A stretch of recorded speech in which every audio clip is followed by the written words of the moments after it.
Bueno, en los avances del programa les contábamos que hoy íbamos a abordar la situación de Pablo Delgado, un peón rural de 34 años que está internado en el sanatorio de Comta, en Tacuarembó, tras contraer hace aproximadamente unos 3 meses una enfermedad rara llamada amiloidosis. Actualmente, para poder sobrevivir, necesita 24 unidades de un medicamento que cuesta 26.000 pesos cada ampolla, y el Ministerio de Salud Pública y el Fondo Nacional de Recursos han informado que no se lo pueden proporcionar. Para conocer detalles de este caso, ver cuál es la situación y cuáles son los pasos que se pueden llegar a dar, estamos recibiendo al abogado Juan Cereta, que es responsable de la Unidad Coordinadora de Extensión y Actividades en el medio de la Facultad de Derecho. Así que es un gusto recibirlo nuevamente a Cereta. ¿Cómo le va? Buen día. ¿Qué tal? Buen día. Bueno, lo primero, esta es una de las enfermedades denominadas raras. Está, está catalogada como tal. Sí, se puede considerar enfermedad rara, aunque no es el único caso. No es el único caso. Pablo. Para empezar a desmenuzar el tema, ¿qué es la enfermedad que produce? Es una enfermedad hemato-oncológica, es decir, es tratada por hematólogos y está dentro de la familia de las enfermedades hematológicas, ¿sí? De los linfomas, de ese tipo de enfermedades con particularidades. Por eso la amiloidosis tiene algunas cosas que son propias de esa enfermedad y que pueden provocar la producción de una sustancia que deteriora, va deteriorando distintos órganos. Claro. Juan, recién en la presentación del tema decíamos que cada ampolla cuesta 26.000 pesos. Sí, el tratamiento, digamos que cada ciclo de ese tratamiento, que es lo que corresponde a un mes, está por el entorno de los 140.000 pesos. Ajá. No puede costearlo, obviamente. Y Pablo es un peón rural que tiene un salario, sí, que de más o menos de los recibos que tenemos y que agregamos en el juicio, su ingreso mensual ronda los 8.000 y pico de pesos. ¿No está dentro de la cobertura del Fondo Nacional de Recursos? No, es una situación particular la de esta enfermedad, porque el medicamento que Pablo necesita, que se llama bortezomib, no es un medicamento extraño. Es decir, es un medicamento que existe en el Uruguay, que se comercializa y que además está incluido en la cobertura del fondo para otras enfermedades de la familia de la amiloidosis, pero no para la amiloidosis. Es decir, no estamos ante un medicamento que sea ni una novedad terapéutica, ni algo que recién se descubrió en el mundo. Es una terapéutica absolutamente habitual en el mundo para la amiloidosis. Es el tratamiento para la amiloidosis. Lo que en Uruguay no está ni registrado para esta enfermedad, ni incluido en el formulario. Y eso genera ahí una cuestión que es un poco paradójica y hasta maquiavélica de cómo funciona el sistema, porque recordemos que los medicamentos primero tienen que ser registrados por el MSP y autorizada su venta. Y luego, está cumplido. Pero no, porque el registro se hace para determinada enfermedad. Entonces el bortezomib está registrado, por ejemplo, para el mieloma múltiple, que es una enfermedad de la familia de estas, y para el linfoma de Manto, que es otra enfermedad de la familia de estas, por el MSP. Quiere decir que para eso está autorizado. Y cubierto, además cubierto por el FNR para el mieloma múltiple. Entonces, lo que nos encontramos acá con esto paradójico es que cuando Pablo se lo pide al MSP, el MSP le dice, no puedo analizar siquiera tu petición porque este medicamento está dentro de la cobertura del fondo. Pero cuando va a pedírselo al fondo, el fondo le dice, sí, está dentro de mi cobertura, pero no para tu patología. Tiene que pedirle al ministerio que lo registre para esta patología. Entonces le hacen como una especie de mosqueta jurídica a Pablo, por el cual si lo piden en un lado, no se lo dan porque no está registrado. Si se lo piden en otro, no se lo dan porque lo tienen, pero no para eso. O sea, es difícil de explicarle esto para cualquiera. Que hace pasar el tiempo y que le juega en contra para su calidad de vida y la posible prolongación de su vida, ¿no? Fíjense, yo te traje acá anotado algunas fechas como para que se tome conciencia de a lo que sometemos a los pacientes. En enero, Pablo tiene este diagnóstico por su hematólogo, la doctora Blanco en Tacuarembó. En el mes de febrero, el 5 de febrero, él nos consulta a nosotros. El 6 de febrero pedimos este medicamento por el sistema de la ordenanza que creó el Ministerio de Salud Pública, se lo pedimos al Ministerio. El Ministerio... Perdón, cumpliendo los pasos que hay que dar. El Ministerio le pide que traiga una carta de su hematólogo, que además esté firmada por el director técnico de la Cooperativa Médica de Tacuarembó, que el director técnico de la Cooperativa de Tacuarembó haga un informe de costos sobre el medicamento, que consiga información científica sobre el medicamento, que consiga la historia clínica completa de su caso. Bueno, Pablo consigue todo eso, que no se consigue de un día para otro, ¿no? Consigue todo eso, incluyendo información científica del medicamento, nos trae todo eso, nosotros nos manda de Tacuarembó todo eso, presentamos todo eso en el Ministerio de Salud Pública. El Ministerio de Salud Pública le contesta a Pablo que ni siquiera va a estudiar su caso. Después de haber pedido todo eso. Después de haber pedido todo eso, que ni siquiera lo va a estudiar porque resulta que como este medicamento está en el formulario de cobertura del fondo, el procedimiento de análisis de la famosa ordenanza 692 no es para medicamentos que estén cubiertos por el fondo. Está cubierto por el fondo, pero no para lo que Pablo tiene. Ante lo cual, Pablo pierde el 22 de febrero el ministerio, o sea, 20 días después le contesta que no lo va a analizar. Ahí perdió 20 días juntando papeles, iniciando trámites que no conducían a nada. Se lo pide al fondo, siguiendo ese razonamiento, y el fondo le dice, no, yo no te lo puedo dar porque no está bajo mi cobertura y ni siquiera está registrado por el MSP para tu patología. O sea, la culpa no es mía, la culpa es del otro. Ese es el... Pero ahí perdimos un montón de tiempo por el cual recién, el 1 de marzo, logramos presentar la demanda en el juzgado. Logramos una acción de amparo. Un juicio de amparo para obtenerlo demandando a los dos, porque acá a nosotros no nos importa si la culpa es del FNR, si la culpa es del Ministerio. Nosotros queremos que Pablo reciba el medicamento que necesita para tratar su patología. Porque cuando le preguntás a un especialista sobre esto, cualquier hematólogo te dice, no está incluido para la amiloidosis porque no se consideró, porque la amiloidosis no son muchos pacientes los que lo tienen. Esa es la razón, no hay razones científicas. ¿Y qué pasó con esa acción de amparo? Bueno, se presentó la acción de amparo el 1 de marzo, tuvimos audiencia el 13 de marzo con el médico de Pablo, que vino de Tacuarembó, porque hay que coordinar todas esas cosas, claro. Tiene que suspender su consulta, venirse a Montevideo. Bueno, la doctora Blanco declaró muy bien, explicó todo esto que yo estoy diciendo, mucho mejor que yo. El juez razonablemente dice, bueno, yo quiero tener la opinión de alguien imparcial, designó un perito que se le cometió a la cátedra de hematología de la Facultad de Medicina. A alguien absolutamente imparcial, que nadie puede dudar de que la cátedra de hematología domina el tema de la hematología.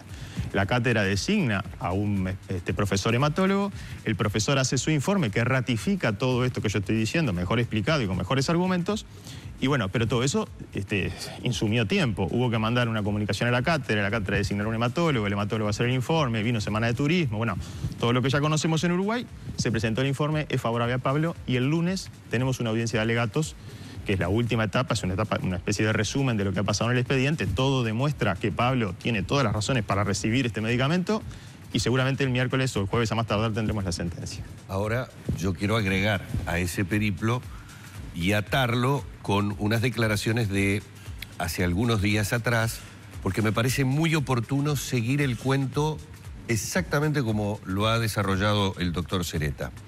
Como justificación de algunas situaciones que se dan, escuchamos a las autoridades del Ministerio de Salud decir que se piensa en el bien común cuando se realizan, por ejemplo, apelaciones de los juicios que terminan siendo contrarios a los intereses del Ministerio. La pregunta es, después de todo esto, si hubiera un fallo a favor de Pablo y hubiera una apelación del Ministerio, ¿qué sucede? ¿El medicamento igualmente mientras dura la apelación se le comienza a suministrar? Bueno, ahí pasamos a otro periplo. Es decir, según lo que establece la ley de amparo, si la sentencia es de condena, el Ministerio, aunque apele, o el fondo, el que pierda, aunque apelen, la sentencia debe cumplirse. Pero eso no es tan automático como parece en la ley, porque para que deba cumplirse hay que salir del juzgado con la sentencia, llenar un formulario del Ministerio de Salud Pública, adjuntar una receta del médico, es decir, conseguir otra serie de papeles que hay que presentar y después empieza una lucha con el Ministerio o con el fondo. El fondo, vale decirlo, cumple más rápido las sentencias, pero con el Ministerio empieza una lucha para ver si tiene el medicamento, si lo compró. Ahí empieza una etapa administrativa dentro del Ministerio donde con la sentencia, con ese formulario, con la receta, con una fotocopia de la cédula de Pablo, con todo eso y la sentencia se presenta, pasa a la sección compras. La sección compras emite una orden de compra. Primero se fija qué laboratorios comercializan esto, hace una averiguación de precios, emite una orden de compra. Ahí el laboratorio se fija si el Ministerio está al día o no con los pagos a ese laboratorio. A veces no está al día, entonces no entrega. Empieza otra lucha, después que salimos del juzgado, todos contentos de que se ganó, empieza otra lucha administrativa para hacerlo real, para que eso sea enviado, en este caso Tacuarembó, a la cooperativa médica que atiende. ¿De cuánto tiempo estamos hablando entonces? Depende del medicamento. Hay veces que en 10 días, una semana, logramos tener el medicamento y tenemos pacientes ahora que hace casi un mes que están esperando el medicamento habiendo ganado. Bueno, es que uno puede ir haciéndose una composición de lugar más o menos de cuál es la suerte que pueden correr muchos de estos pacientes, simplemente con la explicación del doctor Sereta recién diciendo, luego de pedirte una serie de requisitos para iniciar tu trámite, por decirlo de alguna manera, y con todo lo que cuesta conseguirlo, la respuesta es no vamos a considerar el caso por no vamos a estudiarlo. No vamos a estudiarlo. Suena a veces demasiado cruel. A ver, suena casi como inhumano, pero quiero aferrarme, quiero tener la mejor intención del mundo para hacer el comentario y quiero aferrarme a ese sentido de lo colectivo que se supone es el que impulsa al Ministerio de Salud para decir, bueno, si vamos a atender todos los casos como los de Pablo, como los recursos son finitos, estaríamos deteriorando la salud de la población. Bueno, ese es un debate que estaría bueno dar. La cuestión es, cuando se trata de derechos fundamentales, como la vida, ¿vamos a construir el presupuesto para garantizar esos derechos o esos derechos se van a garantizar en la medida que el presupuesto alcance? Esa es una discusión de fondo que deberíamos dar. ¿En qué lugar ponemos la vida? Que no se anima, reconocido por los legisladores, no se ha animado a dar el Parlamento. De ningún partido. En la Comisión de Salud. No, de ningún partido. Por eso, la Comisión de Salud, sobre el tema de los medicamentos de alto costo o de alto precio, como dice Kian, hay un tema.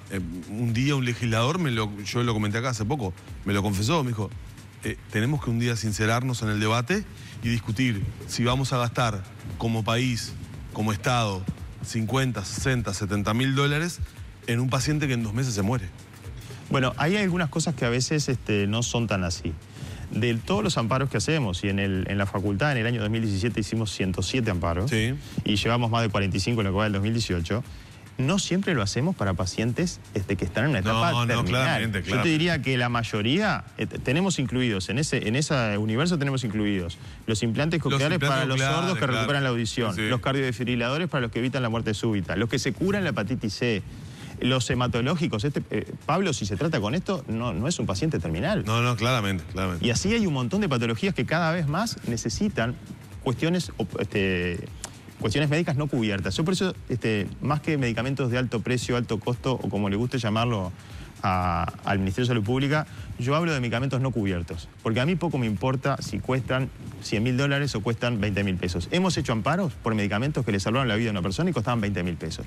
Y hemos hecho amparos, hace poco uno, para los niños con HIV del Pereira Rosell, que costaban 11 dólares. Entonces... pero te consta que es un debate que se debe. Los precios es algo arbitrario, ¿no? Porque son precios que también se pueden negociar por otro lado, por parte de un Estado que compra muchos medicamentos para otras cuestiones y puede negociar con empresas que son los laboratorios para acceder a mejor precio a otros que se compran en menos cantidad. En los medicamentos, si nos circunscribimos en los medicamentos de costos exorbitantes, que yo coincido con que hay medicamentos que los costos son exorbitantes, la pregunta es, ¿y quién debe enfrentar ese interés exacerbado de lucro de la industria farmacéutica? ¿Los pacientes son los que tienen que enfrentarse a la industria farmacéutica para decirle esto está disparatado? No, son los gobiernos en el mundo los que tienen que enfrentar. Son poderosas las industrias farmacéuticas. Tienen mucho poder en el mundo, no solo en Uruguay. Pero bueno, los ciudadanos le confiamos a los gobernantes que de alguna manera utilicen los mecanismos que tengan para lograr que las personas accedan. Y que, como pasa en Uruguay, que los que queden sin cobertura no sean siempre los pobres. Porque cuando hay dinero, si Pablo tuviera 140 mil pesos, accedería al medicamento. Y no estaríamos en todo este lío ni hubiera pasado por este periplo. Probablemente alguno de nosotros, si necesitara lo mismo que Pablo, aunque no tenga los 140 mil pesos, tal vez podría conseguirlos por lo menos para empezar el tratamiento. Entonces, a los que estamos dejando fuera, siempre es a los que no tienen. Y el Fondo Nacional de Recursos particularmente tiene una variable de ajuste cuando hablamos de que el presupuesto es finito, aún sacando la discusión que dije anteriormente, el Fondo Nacional de Recursos tiene una variable que nunca utiliza, o no ha utilizado hasta ahora, según lo que yo conozco, que no se compadece con la Constitución, porque el Fondo Nacional de Recursos, cuando incluye un medicamento, ese medicamento tiene costo cero para todos los uruguayos. No importa si es el más millonario de los uruguayos y tiene un patrimonio de $1.000 millones de dólares o es el más pobre. Cuando es incluido, es gratis para todos. Ese criterio de distribución presume que los recursos son suficientes, porque lo que la Constitución establece como deber del Estado es garantizarle a los que no tienen, no es garantizarle a los que tienen. Entonces, si los recursos no van a alcanzar, empecemos por cumplir con la Constitución y garantizarle a los que no tienen, como es el caso de Pablo.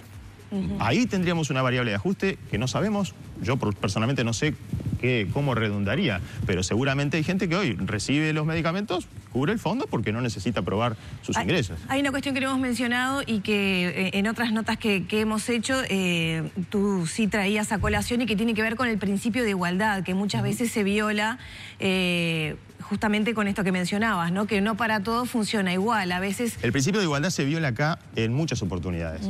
Se viola desde el momento que el que tiene dinero no le afecta que el medicamento no esté cubierto por el fondo o por el ministerio, porque va y lo compra. Ahí ya tenemos una primera inequidad entre los que tienen recursos y los que no tienen. Se viola cuando alguien puede conseguirlo a través de un recurso amparo y otros no tienen acceso al recurso amparo porque no conocen un abogado que se lo haga, porque no tienen acceso a un lugar donde se lo puedan hacer gratis, etcétera, etcétera. Entonces, vamos bajando escalones y se sigue vulnerando el principio de igualdad. Ya ni digo los casos que hemos comprobado, no últimamente, pero en los últimos años, de medicamentos entregados por el Ministerio de Salud Pública a personas por alguna razón de vinculación, conocimiento, etcétera, que ya eso genera otra inequidad entre el que tiene los vínculos para acceder y el que tiene que recorrer el periplo de Pablo. A propósito de Pablo, vos decías que esto arrancó allá por los primeros días de enero. Sí, el juicio lo iniciamos el 1 de marzo. En enero fue diagnosticado. Claro, el diagnóstico fue en enero y el juicio comenzó en los primeros días de marzo. Desde enero hasta estos días, por alguna vía, más allá de las acciones de amparo y el juicio de amparo que estás señalando, ¿ha recibido, ha podido, por alguna aporte solidario? Bueno, Pablo tuvo un deterioro muy importante de su salud en todos estos meses que no pudimos conseguir el medicamento. Hay que decir que está haciendo quimioterapia, ¿no? Claro, se está haciendo lo que se puede, pero no es lo que él necesita. Claro. En los últimos días, a propósito de la solidaridad de la gente, sí sabemos que la familia nos avisó que habían logrado comprar una ampolla de este medicamento, con lo cual creo que ya en estos días empezaba a recibirlo para adelantarnos al resultado. Nosotros estamos muy confiados en que la acción de amparo va a ser exitosa, pero tenemos que esperar. Pero nos animamos a decirle que apelar a la solidaridad de la gente.